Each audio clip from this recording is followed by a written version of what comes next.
Hello and welcome to another episode of What's Inside. Today we're looking at Dark Emperor. It's a game of fantastic warfare according to the box. It's put out by Avalon Hill. This one came out in the mid-80s, I want to say, 1985.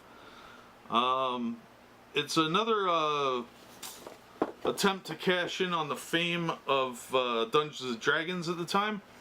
And a lot of the wargame companies started doing fantasy because they were mostly, obviously, war games. And so it was a lot of World War II stuff, a little bit of Vietnam, that sort of thing. But they started branching out into more fantasy stuff with the success of Dungeons & Dragons. So it's got a real cool fantasy cover of some guy that looks like Elric. But let's see what we got in here. This is a pretty cool game, as I recall. I haven't played it in years. So let's get these pieces out of the way. We'll look at them last. Alright, now with a lot of these bookcase games, they were a little higher quality than some of the others, in my opinion. So we've got our rule book here, and it's pretty decent. It's faded over time. It's only 16 pages long, but the coloring has faded significantly. Now down here you can see the product code for it. That's Z3527. Came out 6/85, so June of '85. Not bad. Let's see. The product code on the box itself is number 866, and it's part of the bookcase game line. So be aware of that if you're looking for this one. That might be an easy way to find it. Now the rule book is in black and white. This one's pretty well held up. The back cover's faded quite a bit, but the internal pages look pretty good. And it, like I said, it's black and white, nothing too fancy. Not a complicated game per se. It's difficult, and it is a little more complicated than your average board game today, but it's more war game based. So if you like the old style war games, this would probably be a fun one. And it's, like I said, not complicated like a role-playing game, but it is more complicated than your average board game. So if you're looking for more depth, this might be a good one. I like this game. You can still find it online used. Usually goes for, I think, about 20 to 30, depending on the condition. Alright, now this is a 4-section board here, and there are 2 of those. So we'll look at this half first. Now you can see the colors held up pretty well. Oops, upside down for you. There we go. It looked like this fairly much when it was new, so there's not a lot different there. Let me get the box out of the way. I need a bigger kitchen table. So over here we've got city, port, holy place, battlefield, borders, that sort of thing. Everything's pretty well laid out. Terrain keys. We've got mercenary holding box. Nationalities, leaders box up here. Then at the top there's magic runes and hexes. Let me see if I can do this without knocking the camera over. So you got your magic runes and hexes, then game turn record track. So, but with these fourfold boards, you'll want to check to see if you can how the spines are doing, where it's merging, and what kind of condition they're in. Usually these 2 flaps on this one are okay. It's this flap down the center that is the one that's broken the most that I've seen. I've had a couple copies of this game, and that's usually the one that's busted. So let's look at the other half of the map. It is a nice big map. I do like that.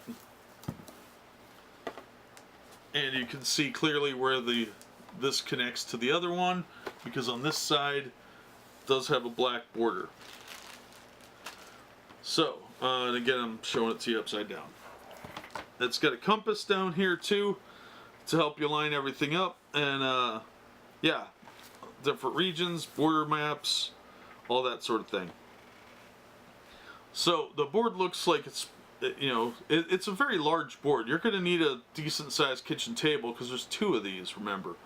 So yeah, that's kind of cool if you want to play a big game like this. This would definitely be a good one for you. And I like a lot of these old war games for some reason. I'm terrible at them, but I enjoy them. Alright, and let's take a look at these chits. Let me adjust the camera and see if I can't get a better shot of them. Alright, hopefully that's going to show up okay. So there's a whole bunch of these.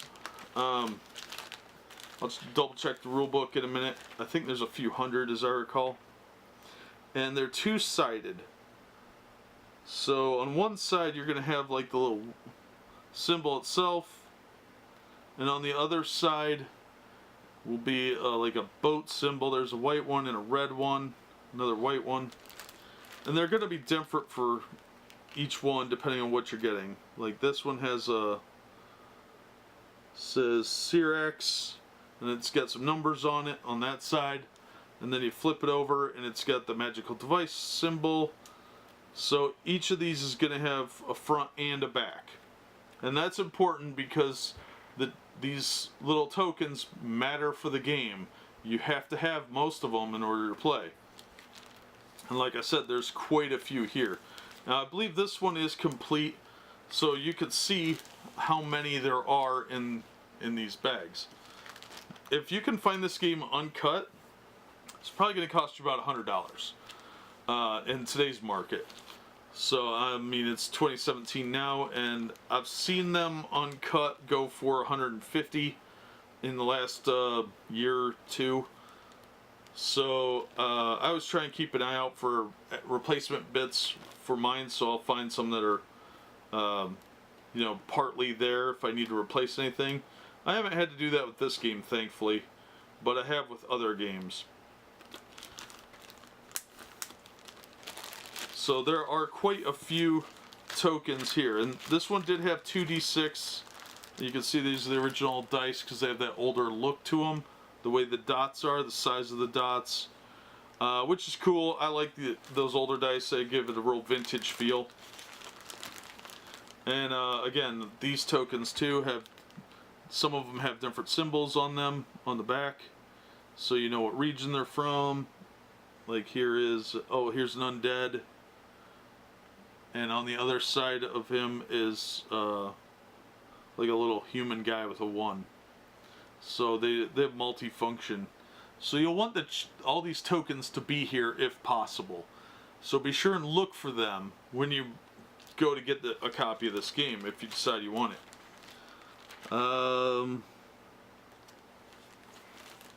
What does that say? Oh, Living Sword. Yeah, it definitely really touched on the fantasy stuff. It really had kind of that fantasy feel to it. Let me see if there's a contents list for this one. It's been so long since I've had to do this, since I've played this game.